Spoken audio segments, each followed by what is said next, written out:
Good evening, my fellow patriots. Welcome to another edition of MAGA Daily Digest. I'm your host, Lionel Washington, and I'm going to bring you all of the top headlines today out of MAGA Nation. Especially, we've got some breaking news. President Trump threatening Vladimir Putin. We've got some news out of Barack and Michelle Obama's camp. It's been a big day in MAGA. So let's get into it. So we got some breaking news for y'all. President Trump has announced tariffs and sanctions on Vladimir Putin, and it didn't get a lot of play in the media. I'm surprised about that because for so long, for the first 4 years of his administration, we talked about Russia, Russia, Russia. And there was a question about whether President Trump was going to handle Vladimir Putin and hold him accountable. And so now we see President Trump threatening sanctions. We see President Trump ready to hold President Putin accountable. It didn't get a lot of play in the media, but I wanted to bring that breaking news to y'all. One of the headlines that I saw, actually right out of Fox News, that President Putin and President Xi and President Trump are looking to set up a meeting so that they can come to a near-term solution on the war in Ukraine. But we didn't get a lot of play about that in the media today because, that was one of President Trump's main promises, that he was going to end the war in Ukraine. And I think it was very presidential. I think it was very alpha of President Trump to step up and say, look, Mr. Putin, if you're going to continue this war in Ukraine, we could do this the easy way or the hard way. And I'm all for it, really. I think Russia is a shadow of what it was before the war. And if President Trump, is unable to come to a peaceful negotiation, I'm all for President Trump finishing Russia off. Let's finish them off. They're crippled. They're broken as a country. They're a constant thorn in the side of the United States. And I can't think of better vindication for President Trump than to go after Vladimir Putin and put an end to this war, put an end to the Russian regime. If President Putin doesn't want to do this the easy way, I think the American people need to be prepared to do this the hard way. President Biden should have never let this war happen. It was his weakness that allowed this war to happen. But mad props to President Trump for stepping up to the plate, letting Mr. Putin know you're a thug and there's a new sheriff in town. Either you do things my way or the highway. And I can't think of a better way to launch the MAGA Manifest Destiny era than to start by taking out the Russian satellite nations in this hemisphere. Cuba and Venezuela, I'm talking to you. Cuba and Venezuela, you should be on notice. Mr. Trump is not playing. President Trump is not playing. And I think that would be the ultimate way that the American people and President Trump can get at Russia. And basically, they've got Russian satellite states in the Western Hemisphere. Nicaragua, Panama, Cuba, Venezuela. And if President Putin does not want to play ball the nice way, Cuba, you're only 90 miles away from the coast of Florida. I can't think of a better way than to start capturing some of these satellite states. President Putin's not going to come help you, Cuba. Nicolas Maduro, President Putin's not going to come help you. I think the Sandinistas in Nicaragua, the Panamanians, and need to be put on notice that President Putin's not going to come help you. Okay? And if Putin doesn't want to play nice, I think it's time to launch the MAGA Manifest Destiny era by capturing Cuba, capturing Nicaragua, capturing Panama, because we have got to secure our Western Hemisphere. We can't have national security threats in our backyard. I really think that it would be a swift military campaign to recapture Cuba. I think it would be a swift military campaign to capture Panama. I think it would be a swift military campaign to capture Nicaragua. I think it would be a swift military campaign to go after Venezuela. This is our era. This is the new golden era of the United States. And we're not going to take lip from anyone, including Russia and China. And if Putin doesn't want to withdraw back to the pre-2022 borders, by all means, we should finish Russia off, whether that's through direct military action or whether that's through satellite military action, going after Cuba, going after Nicaragua, going after Panama, going after Venezuela. These are key targets in the Western Hemisphere that I believe President Trump should use as leverage in the war of Ukraine. We can't have Mr. Putin dictating the terms of this negotiation. And so that's one of the headlines today that, I thought was a little bit under promoted. That President Trump threatened tariffs and sanctions on Vladimir Putin. But the key word of his statement was that we could do things his way or the highway. We could do things the easy way or the hard way. And I think that was one of the promises of the campaign, frankly, that he would end this war. President Trump promised to end the war in Ukraine. And I think it's going to take American leadership. I think it's going to take a collective effort from the American people to support this president in all of his ambitious goals. But I think that we need to be clear that America first doesn't mean putting American troops on the battlefield in Ukraine. I think that we need to be clear about that. I think that if we're going to engage with Russia, I think it needs to be an aerial combat, an aerial campaign. I think if we need to carpet bomb their positions in Ukraine in order to force their evacuation, I think that's a start. But absolutely, I want to make it clear that I oppose boots on the ground. I don't think American soldiers should be dying on the soil of Ukraine for Europe. I think that we can get this done in other ways. I think that we can capture satellite states in our Western Hemisphere.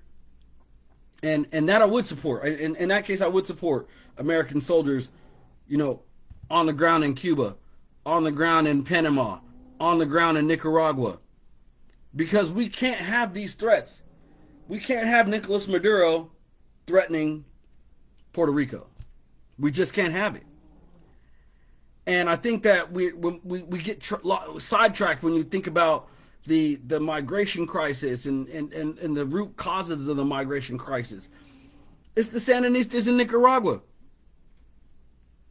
It's the communist regime in Venezuela. That is the root cause of our migration crisis. You don't even need a visa to fly into Nicaragua. They allow anybody, Al-Qaeda, Iran, China, Russia, any of their agents want to come to Nicaragua, they don't even need a visa. And so we can't have these security gaps in our Western Hemisphere. And I think it would be a tremendous geopolitical leverage to go after Cuba, to go after Nicaragua, to go after Panama, to go after Nicolas Maduro and Venezuela. And so, I'd be curious to see what you guys think about that. I mean, how should we end this war? Are we going to continue to send billions and billions of dollars of weapons to to Ukraine, I really don't think that's the way to end the war. I mean, I think even if we completely withdrew, the war would drag on for at least another decade. Ammunition factories are on fire in Russia. They're running out of North Korean troops. They're running out of Russian troops.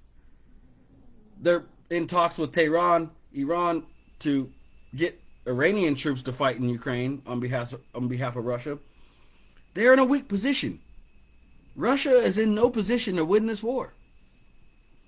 And I think that we could begin the era of MAGA Manifest Destiny by leveraging our military, economic, and diplomatic power to recapture these local Western Hemisphere strategic targets: Cuba, Panama, Nicaragua, and Venezuela. Ultimately, expanding the U.S. territory and marking our flag on these threats to United States sovereignty it's in our destiny. When we expand our territory, we expand our values to these nations. We bring capitalism. We bring the gospel of Jesus Christ. America was founded on Judeo-Christian principles. And I think the world will benefit by seeing Old Glory fly over the capital of Havana. I think that's critical. I mean, Cuba has been right there, 90 miles from the shores of Miami, threatening the United States for decades. And I just don't think we can tolerate that any longer. And I think the sooner that we're able to demonstrate that we are willing to force regime change, whether it be Cuba, whether it be Venezuela, whether it be Panama, whether it be Nicaragua, these are strategic targets within our Western Hemisphere that we've got to deal with. And I think President Trump is prepared to do that. So it'll be interesting to hear what you guys think about the war in Ukraine and my position on this, because I truly believe that MAGA Manifest Destiny allows us to expand our U.S. territory from sea to shining sea. And we've already renamed the Gulf of Mexico the Gulf of America. I think it's time. I think it's time to leverage our American power to secure our Western Hemisphere. And so with that being said, I want to transition a little bit, because there was another piece of breaking news that we didn't get a lot of airtime on, and that is Barack Obama and Jennifer Aniston are dating. And that's breaking news, y'all. Barack Obama is dating Jennifer Aniston. Can you believe that? I mean, wow. I never really thought that the Obama marriage was legit. I never really saw Michelle Obama look at Barack Obama the way that Usha Vance looks at JD Vance. You never saw that love in her eyes. I felt like it was it was about his ambition, and she was attracted to his ambition, and I didn't really feel like it was a legit marriage. And say what you want to say. I mean, is Michelle really a man? Is it Big Mike? Is Obama gay? I don't know.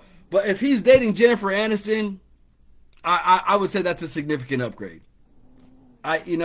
Say what you want about Jennifer Aniston. She's a Hollywood liberal. Obama's a Hollywood liberal. But I think it's perfect timing, frankly, that President Obama, steps out and starts a new relationship. I've actually been calling this since I've met Barack Obama several times. And, I always thought to myself, I'm like, I think you can do better than Michelle Obama. I really do. I always thought he could do better than Michelle Obama. And, so the news coming out of Hollywood tonight is that Barack Obama is dating Jennifer Aniston. I almost said Michelle Aniston. But yeah, I think that's huge, and I really didn't see that getting a lot of play, except for a couple of sites around the web. But I think that's breaking news, y'all. Barack Obama's got a girlfriend, and it's Jennifer Aniston, and I think that explains why she wasn't at the Carter funeral. I think that explains why she really hasn't been doing her former first lady duty. She didn't show up to the inauguration, and Obama seemed to have that he had that walk, like he had swag again. It's like, it looked like to me that President Obama looked like that guy that had a new girlfriend. I really couldn't,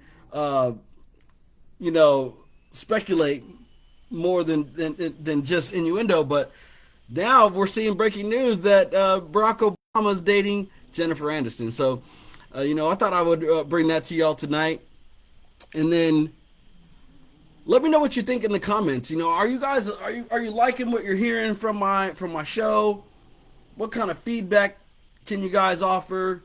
I definitely want you to be here every night on the MAGA Daily Digest at 11 p.m. Eastern. I'm going to try to bring you all the headlines today, what I think is most relevant in the world of politics. If I'm missing something, if there's something that you want me to talk about, please bring it to my attention, because I want to do this show for you guys. I want to do it for folks that are interested in following the world of MAGA, the MAGA Nation, and my vision for MAGA Manifest Destiny and the future of U.S. territorial expansion. I look forward to publishing my book soon. I'm working on it every day, y'all. I'm working on it. I'm trying to bring you more and more content from the book every day. Be sure to tune in tomorrow night, because I'm going to have more content about our galactic vision for U.S. territorial expansion. I think we need to get that flag planted on the moon. I think we need to plant a flag on Mars. And I think we need to start identifying celestial targets beyond Mars for U.S. galactic expansion.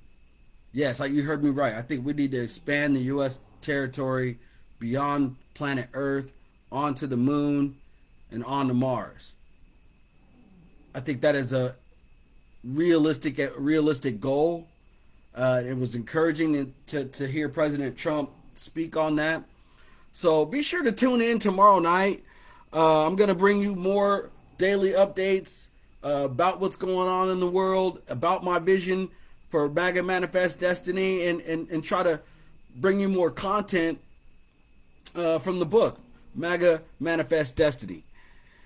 So with that being said, ladies and gentlemen, I'm going to go ahead and shut it down for tonight.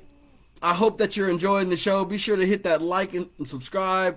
I appreciate everyone that gives me the time of day to show up and spend some time with me while I share my vision with you guys. So as always, if you ain't on the Trump train, you better get off the tracks. Y'all have a good night.